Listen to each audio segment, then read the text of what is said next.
The Alienist. It deals with so many interesting topics. The evolution of medicine, forensic science.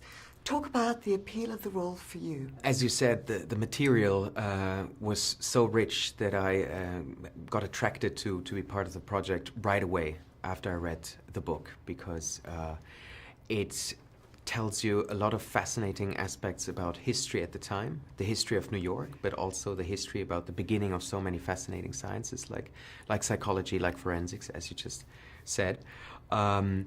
And on the other hand, it's a gripping, thrilling, dark mystery story. So, did you have to do a lot of research, go and look at cadavers or anything like that? I was always drawn into darkness, so I didn't mind, to explore these things. But actually, we did that on set once we arrived.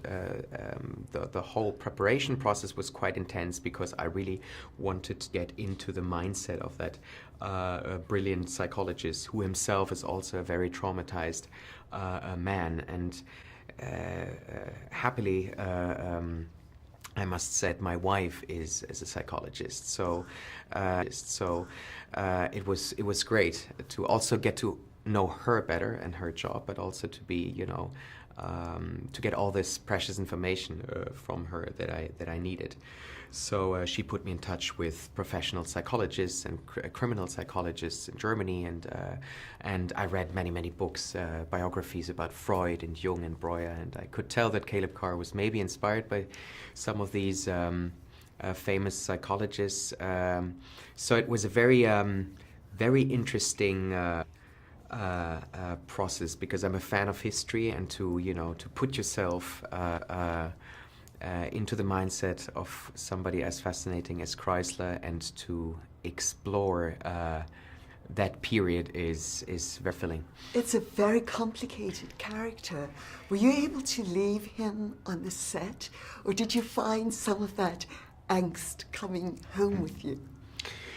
Sometimes when I was on my own, but my family was with me, and I'd just become a father and my baby was there, so I had to leave Chrysler behind. It would have been horrible if I would have taken all that darkness back to my apartment in Budapest. But we had very intense weeks, and sometimes I deliberately decided and said to my wife, I'd rather be on my own for a week or so, because we have these very heavy, difficult scenes ahead of us. So I thought it might be better if she stays in Berlin.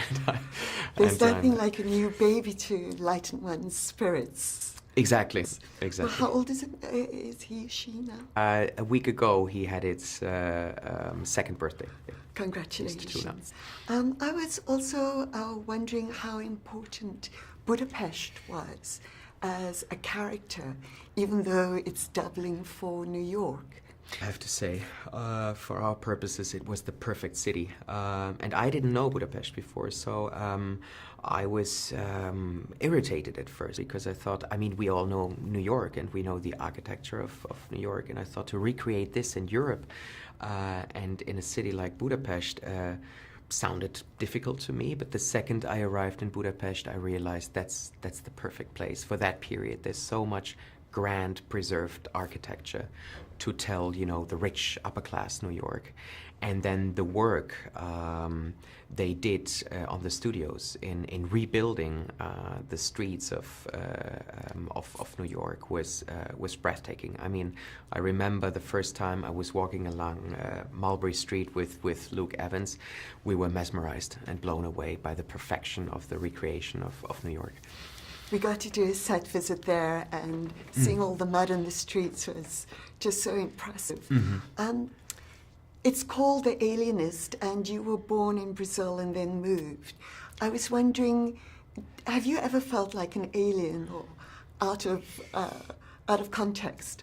No, I always found it enriching to be part of two cultures. It just always, widened my scope and made me and my siblings very tolerant and open-minded. So, And in fact, my father was born in Brazil and then moved to Germany. I was born in Barcelona.